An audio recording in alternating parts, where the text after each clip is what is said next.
Hey everyone. Gonna do a recap for July 25th, 7:25.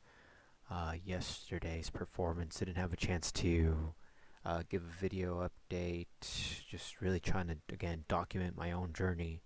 This is for me. This is for everybody that wants to get an insight into what what has to be done or what it takes to the work that's required to get into to try to pass the tryout for Apteros. Um, just trying to showcase what goes into it and what I feel is necessary to succeed. The level of reflection that's required. So that being said, I'm gonna jump right into yesterday's performance. Overall goal for the moment is working on consistency, really trying to build up that consistency. Um, putting up those green days, making sure, and I plan on doing that by focusing on quality narratives and setups. How did I do executing on that goal? For me it was I graded myself as an A day. Um, I did a really good job of executing that, and although I had trouble with my longs in ES, um, primarily due to the lack of rhythm that we had, where pretty much the market just went straight up. I wish I would have grabbed the delta here, but the market went pretty much straight up, really not providing much rhythm to get involved. But that was the result, right, of what we had just gone through, which was an overextension, move lower in the market, and then you had to factor in. So that was one factor, and then just the buying in the delta that ended up taking place after the move lower. That was another factor to consider. Um, and also, the huge, again, the overextension, the large move lower, you already had that rhythm, that huge rotation lower take place. So it only made sense for a move to the contrary to take place as well, which is what we saw in the first half of the day.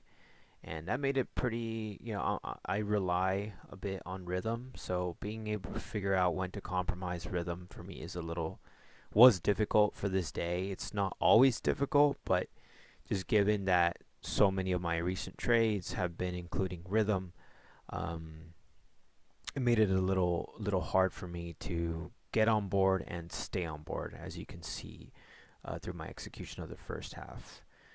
In crude oil, I was able to develop some decent hypos and execute those. When my first hypo got stopped out on that, went with the second hypo. I did have trouble here. I questioned whether we had just, peaked above the first hypo and maybe we're going to maintain that. But eventually, I realized once there was a Heikin-Ashi change here somewhere, I was like, you know what, I think I'm wrong.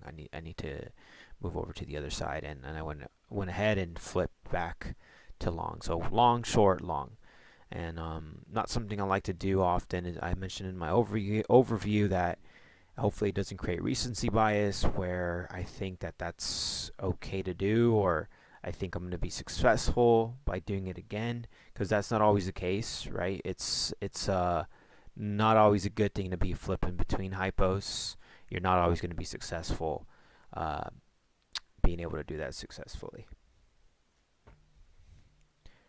And then, let's see, going back to the top. So I'm grading myself relative to the Nadro, my prep relative to Nadro.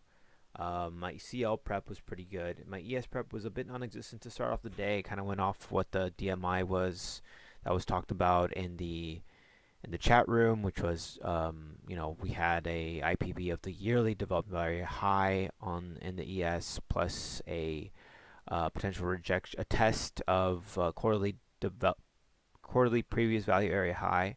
So you had some really higher time frame confluence, which was, you ended up with what the sort of day that we ended up with, a big move to the upside.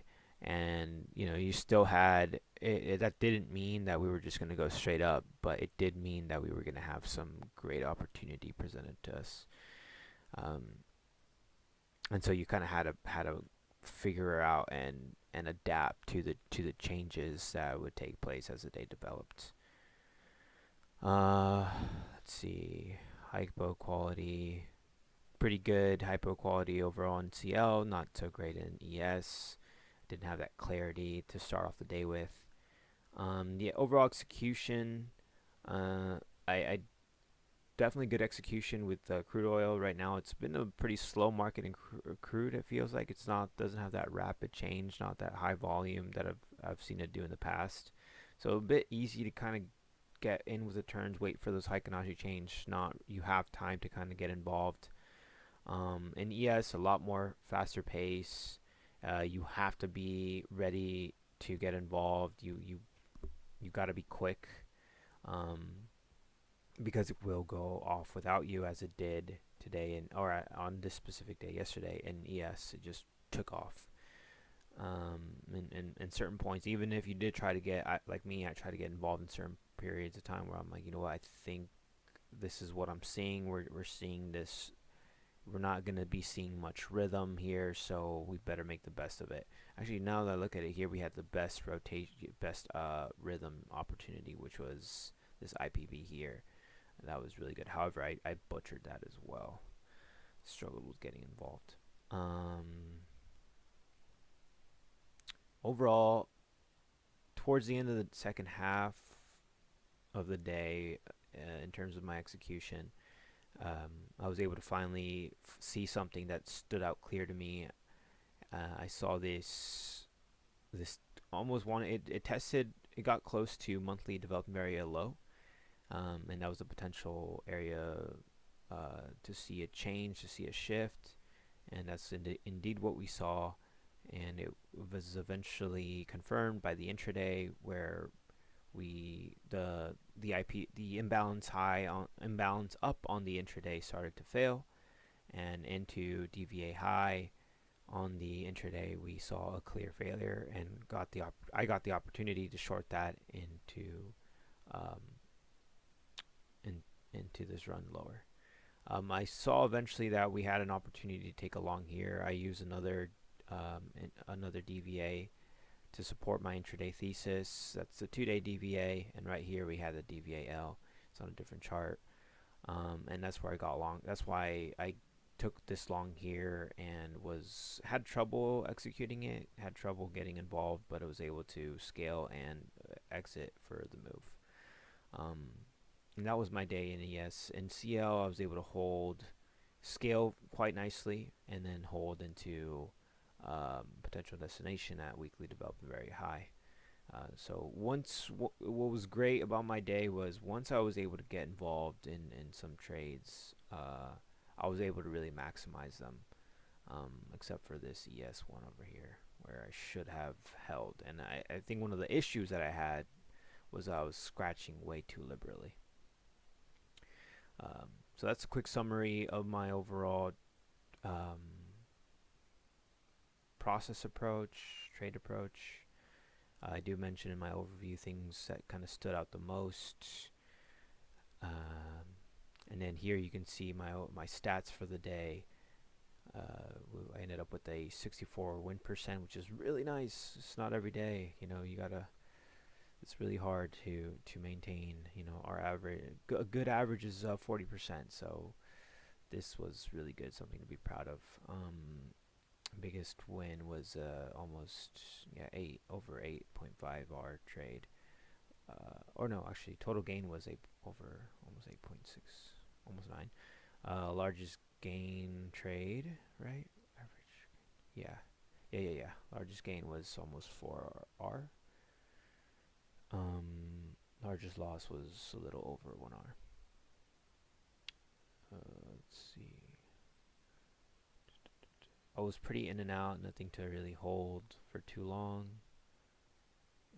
24 minutes. That's usually I can get up to above an hour on days where we have intraday trends.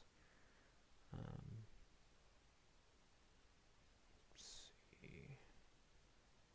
Average position, MAE, max average. Yeah, so really good MAE to MFE ratio. Really have trades not going against me too much before I'm getting involved.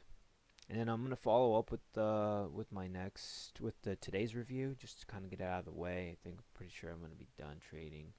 Had some pretty cool situation develop in ES that I'm looking forward to share. So stay tuned.